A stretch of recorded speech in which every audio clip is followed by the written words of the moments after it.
सरकार आई है।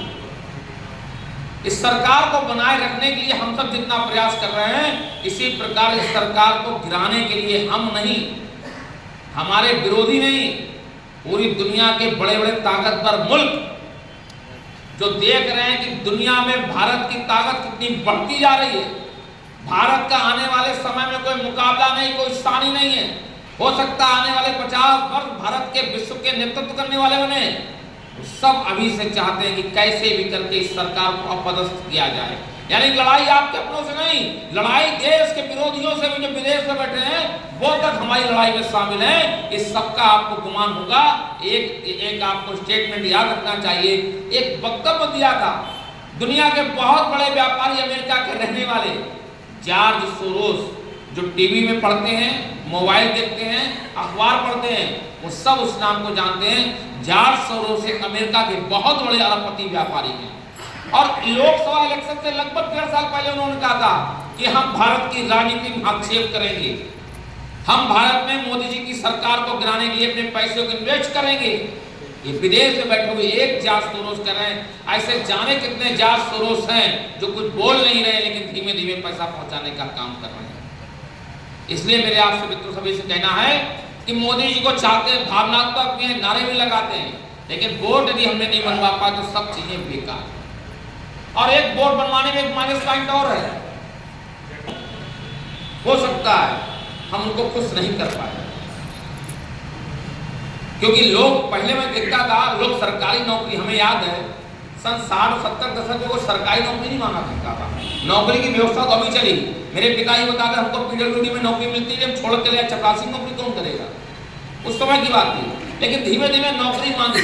हम लोगों को जो नौकरी क्यों चाहते हो, कोई ये नहीं कहता नौकरी करके हम समाज सेवा का काम करेंगे। नौकरी मिली तो सुकून मिल जाएगा, सुकून चाहिए। जिसे देश सेवा की जिम्मेदारी, जिसे गरीब की जिम्मेदारी सेवा की, वो सुकून ढूंढने के लिए नौकरी करता था।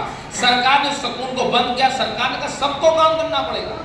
देश चलाना किसी खाली प्रधानमंत्री और सांसद विधायक की जिम्मेदारी नहीं, हर व्यक्ति की जिम्मेदारी है जो व्यवस्था जुड़ा हुआ। लेकिन जब काम देने की आदत की तो जिसे पिछले कई सालों से काम करने की आदत नहीं रही, अचानक आप उसे काम दे दें तो फिर वो काम से तिलमिलाएगा, बिलबिलाएगा, अपने सरकारों को सड़कों पे घेरने की कोशिश करेगा। यही काम कुछ हमारे सहयोगी, हमारे सरकार के मित्र भी कर रहे हैं जो हमारे साथ बैठे हुए। तो वो आपको तकलीफें भी देंगे। अक्सर आप सुनते भी हो कि फला बीएलओ नहीं सुन रहा है, ये उसी का कारण है। और उस बीएलओ की मानसिकता ये नहीं कि आप नहीं सुन रहा, उसकी मानसिकता ये है कि हमें सुननी किसकी उसे मालूम है।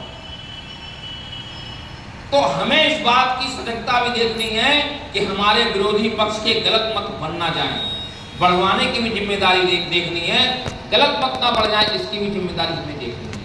ये पूरा अभियान तिवारी जी नगर पालिका के उसमें ना खोए रहो, ये भी बहुत बड़ा अभियान है, नहीं तो सिर्फ नगर पालिका का ही देते रहे आप।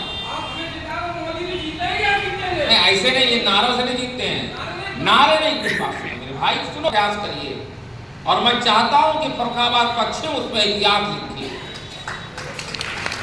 कोई ना कोई 18 मंडल होंगे, उसमें एक मंडल ऐसा होगा जिसका सबसे ज्यादा वोट बना होगा। यूपी में कोई ऐसा जिला होगा जिसका सबसे ज्यादा वोट बनेंगे। हम चाहते हो इतिहास में फर्रुखाबाद का नाम लिखा जाए। पूरे फर्रुखाबाद का नाम उत्तर प्रदेश की भाजपा का है। मोदी जी स्वयं कहे कि फर्रुखाबाद में वोट बनवाने का काम सबसे अच्छा हुआ। कोई तो हम तो काम करेंगे ना, तो काम करने का श्रेय भी मिले, ऐसा काम करके भी दिखाना चाहिए। कोई अलग से काम नहीं करेंगे। जो हमारे आपके बीच दूसरे जिलों में लोग काम कर रहे हैं, जैसे हम काम कर रहे हैं वैसे वो काम कर रहे हैं, तो हम भी नंबर 1 हो सकते हैं इस अभियान को बनाने के लिए। भविष्य में हम कह सकते हैं राष्ट्रीय अध्यक्ष जी को, माननीय प्रदेश अध्यक्ष जी को, देखिए हमने इतना सारा काम करके देश को समर्पित किया है। तो ये सब करेंगे। आने वाले समय में 27 तारीख को हम जिले से मंडल को वोटर लिस्ट दे देंगे। मंडल से 28 तारीख को बूथ ऑफ वोटर लिस्ट पहुंच जाएगी। 29 तारीख को माननीय प्रधानमंत्री जी के मन की बात है। एक एक कार्यकर्ता एक अपने घरों पे मन की बात सुने, बैठक करे और उसमें पूरी वोटर लिस्ट को पढ़े, कहां पर गड़बड़ी है हम उसको सही करें। बहुत दुख होता है साहब, बहुत दुख होता है, जिसके लिए दिन रात हम काम करते हैं और जिस दिन वोट पड़ने की बारी आती है और हमें यह सुनने को मिलता है कि हमारा वोट है ही नहीं, कुछ नहीं रह जाता फिर हमारे आपके पास। इसलिए इस पे काम करना बहुत जरूरी है। सभासदों से भी एक बात मैं कहना चाहता हूं, क्योंकि जिस बोर्ड के आप सभासद है वो सबसे भ्रष्ट नगर पालिकाओं में से एक नगर पालिका। सबसे भ्रष्ट नगर पालिका, इसमें कोई दो राय नहीं है। और चुनाव कैसे जीते ये आपसे कुछ छुपा नहीं है, लेकिन आपको सरकार के पैसे की सजगता से, निर्भीकता से, ईमानदारी से, पारदर्शी तरीके से आप उस बोर्ड के मेंबर हो, आप अपनी आवाज को बुलंद बनाए रखना। सरकार का एक एक पक्ष आपके साथ है, कहीं कोई दिक्कत, कहीं कोई कठिनाई नहीं है। बड़ा शर्मिंदगी लगती है, बड़ी शर्मिंदगी लगती है जब ये पढ़ते अखबारों में कि कोई सड़कें द्वारा बना दी गई, कूड़े के ढेर उठ नहीं रहे हैं, रोज एक नई नई खबर नगर पालिका को लेकर जब पढ़ने मिलती है तो बड़ी शर्मिंदगी लगती है। जब हम ये कहते हैं कि हम अपनी फर्रुखाबाद की नगर पालिका को इंदौर जैसी नगर पालिका बनाने का प्रयत्न करेंगे, और जब हम फर्रुखाबाद की नगर पालिका में इस प्रकार के समाचार पढ़ते हैं तो बेहद कष्ट होता है।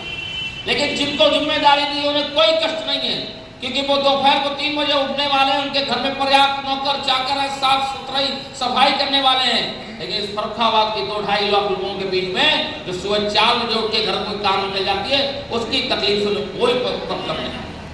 लेकिन हम उनकी तकलीफ में उनके साथ हैं, क्योंकि हमारा मानना है हम गरीबों के समर्पित हम गरीबों के समर्पण के लिए काम कर रहे हैं, उनकी सेवा के लिए काम कर रहे हैं। हमारा एक एक सभासद उनके हितों की सुरक्षा करने के लिए, आम जनों के हित की सुरक्षा करने के लिए अपना सर्वस्व न्यौछावर करेगा।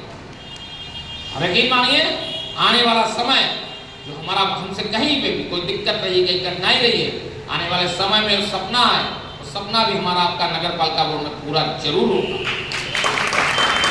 लेकिन आप पूरी ईमानदारी से, पूरी ताकत से, जहां गलत हो वहां विरोध करें, जहां सही हो उसका साथ दीजिए। लेकिन गलत हो रहा है जो रोज अखबारों पढ़ने मिल रहा है,